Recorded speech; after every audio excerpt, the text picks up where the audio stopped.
In one of my last videos, I introduced you to a new knot that's based loosely on the Speir knot, which we're going to go over. It's actually a member of the Bowline family. So first I wanted to show you what defines a Bowline. There's three main characteristics that define a Bowline knot. The first of which, it forms a fixed loop knot, which obviously the Bowline does.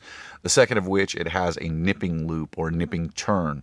This is the turn that captures, in the case of the standard Bowline, it's going to capture this side of the loop, goes around and captures the tail end or the working end of the rope as well, and that's where the Bowline gets its strength. The tighter you pull on this, the tighter the nipping loop becomes, the more pressure it puts onto this side of the loop and won't allow it to release.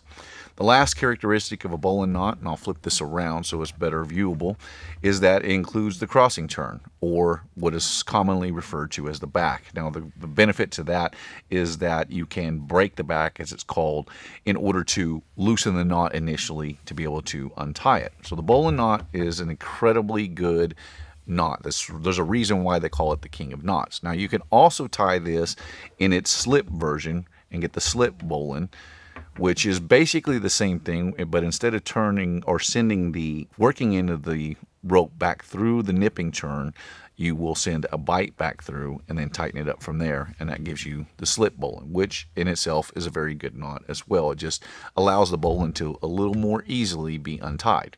So now let's look at the Kalmyk loop, and then I'll show you the Speir knot, and then finally what I am dubbing the Texas Bowline. So in the case of the Kalmyk loop, which is the slip version of the Eskimo Bowline, what you have is the fixed loop knot. Then this is your nipping turn, which actually traps this side of the loop in two different places plus the slip.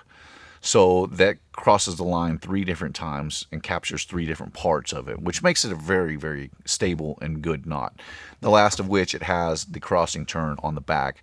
But in the case of the Kalmyk loop, sometimes, depending on how much pressure you put onto it, you will have to break the back in order to initially loosen the knot and then pull the slip, and it all comes apart very easily. Now let me show you the Speir knot. So the Speir knot, which originally I thought was a Russian knot because I learned this knot on a Russian channel, was developed by a Lieutenant Colonel Speir who served in the Korean War. So it's actually discovered here in America. So you want to start by going around your object. Then we're going to cross under. I cross under the standing end to grab the working end, and then I'm going to cross under the working end to grab the standing end.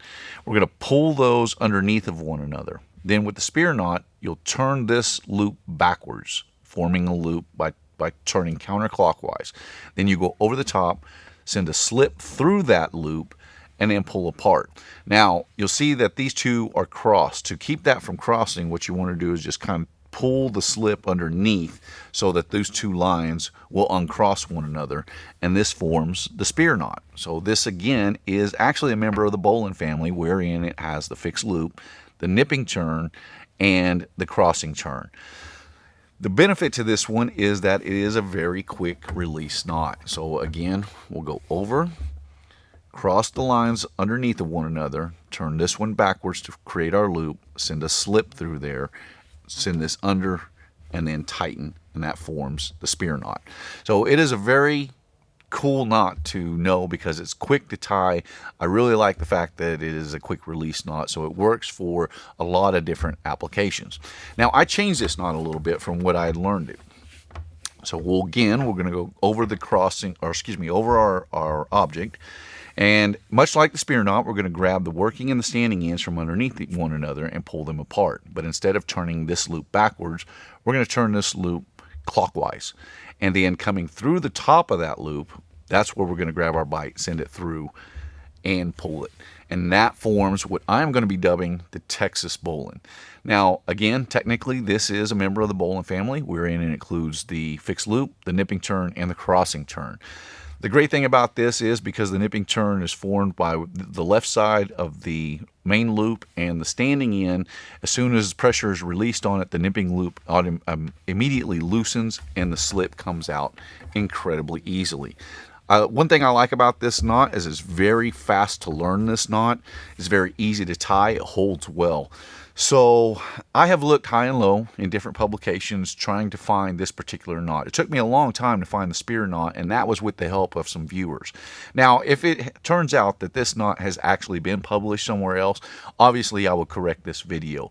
But to my knowledge, I've never seen any publication which shows this knot in this form, or this particular knot. It fundamentally changes what the Speir knot, or where the nipping turn is in this knot. So loosely based on the Speir knot, but you change the direction of the nipping loop and it forms an altogether different knot, which I am going to call the Texas Bowline, and I think that's a really catchy name for it.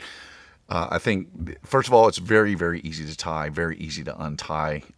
It's quick to learn, and it can serve purposes for a lot of different areas. This works well if you want to have, anytime you need a fixed loop knot that needs to be a slip, or you want a slip to be able to quickly untie it. Examples of that would be tying into like your rainfly on your tent, or a tarp, wherein you're tying to the eye of the tarp, and then you combine that with a trucker's hitch or taut line hitch, something of that nature. You can also do it on your main ridge line, where you're tying around a tree and then pulling this to tie in a trucker's hitch for your main ridge line. This is also a good knot for tying in, if you're tying down a load to a truck or a trailer, you can use this knot on your anchor side before adding a trucker's hitch to tie down loads, and then you have a very nice quick release. So this knot I'm going to be calling the Texas Bowline. If you find it where it has been published before, I will obviously correct this video, but I really like that name, and I think this is definitely going to be, from now on, one of my essentials that I'll be teaching people, especially people in my family, because this knot is just so useful. My name is Ben. You've been watching the Texas Tool Crib. I appreciate you watching. I'll see you in the next one.